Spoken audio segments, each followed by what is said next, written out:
Hello, my name is Joseph McKemmer.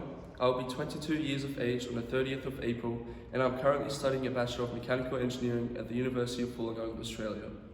I'm currently at the International Hellenic University of Sindos, finalising my 12 weeks internship of mechanical engineering. The reason why I'm completing this internship is because I must complete 12 weeks of industrial training in order to graduate from my university in Australia and to finish my degree. I also really love travelling, and so I decided to do both at the same time, travel and complete my internship. That way I experienced the best of both worlds. I also chose this internship as I was really interested in the program it had to offer.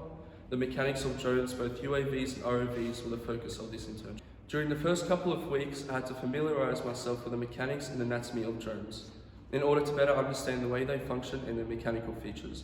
This was important as the main task of the internship was to design my own drone and to then 3D model and 3D print it. I also spent some time flying this Tello drone in order to get an understanding of the way they function. This here is the drone body I designed, modelled and 3D printed. It was modelled through the use of the Inventor CAD software and printed with a 3D printer through the Cura software. My free time consisted of a wide variety of activities and adventures. I visited many beautiful and historical locations in the city, and then went on to explore locations near Thessaloniki, such as Volos and Mount Olympus. During the second half of my internship, I also had the time to visit Istanbul, Turkey for 4 nights.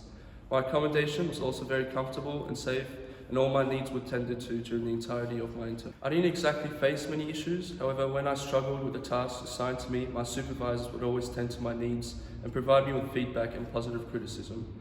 This helped me to ensure that I complete my tasks with minimal obstacles and with great success.